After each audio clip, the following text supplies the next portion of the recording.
कोई ऐसा ब्रिज नहीं है कि आप सेव कर सको अपनी बेटी को।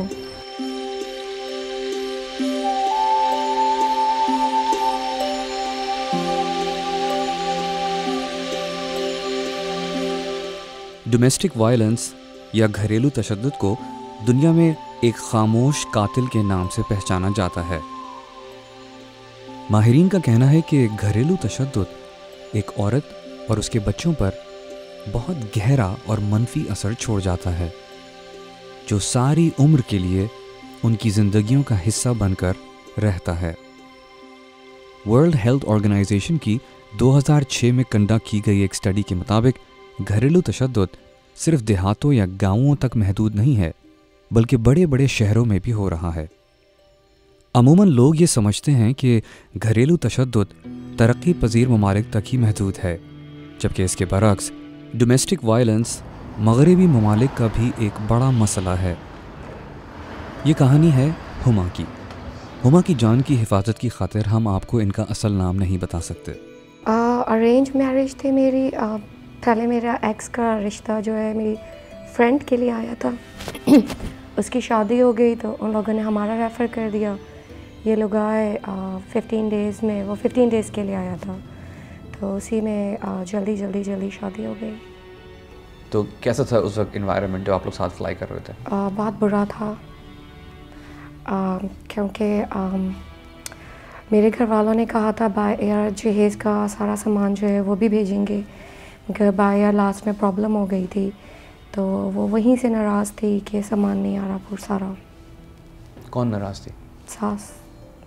सास नाराज़ थी कि जहेज़ का सामान? हस्बैंड भी, हाँ, कि जहेज़ का सामान साथ नहीं आ रहा। हाँ, निकाह के बाद। निकाह से पहले तो वो कहते थे कि हमें कुछ भी नहीं चाहिए। मगर अमेरिका की फ़्लाइट से लेकर अपनी तलाक तक जो कुछ हुमा पर बीती, बकौल हुमा के, वो कुछ लोगों के लिए शायद एक नाकाबिल यकीन कहानी हो।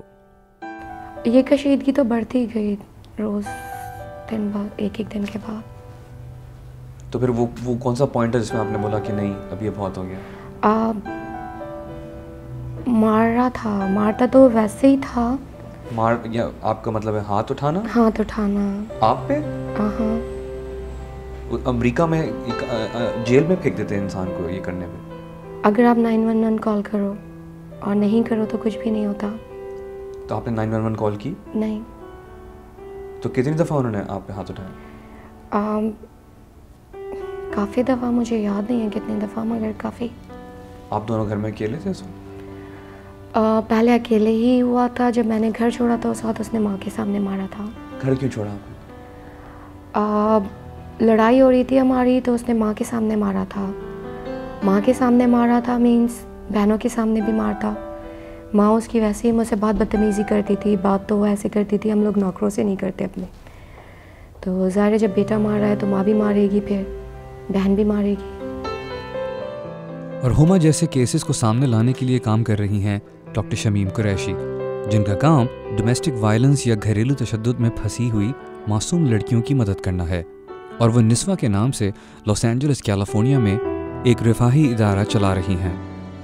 आपके ख्याल में ऐसी कितनी लड़कियां होंगी जो शादी करके, जिनको यहाँ पर उनकी फैमिली ने भेजा है और फिर शौहरों ने उनको तलाक दे दी हो या उन पर बहुत बुरा सलूक कर रहे हो यहाँ पर? देखिए, कल ही मुझे 2 कॉल्स आए। एक लड़की लंदन से शादी होके आई है, शी इज़ ए फिजिशियन। ऐसे रोज़ाना 2-3 कॉल्स तो आते हैं हमको। किस बात पे उन्होंने हाथ उठाया आप? मैं अपने बच्चे को फीड करवाती थी, तो वो कहता था बॉटल से दो, और मैं बॉटल नहीं देना चाहती थी। तो इस बात से लड़ाई शुरू हुई थी, और फिर मैंने उसे कहा था कि मुझे पासपोर्ट दे दो, मैं जाना चाहती हूँ। तो उसने कहा, जवाब ही नहीं दे रहा था। जब मैंने पास जाके बोला था, ज़ोर से बोला था, तो उसने मारना शुरू कर दिया। आपने क्या किया फिर? मेरे हाथ में मेरा बेटा था, मैं क्या करती? आपकी गोद में आपका बेटा था और वो आपको मार रहे थे? जी।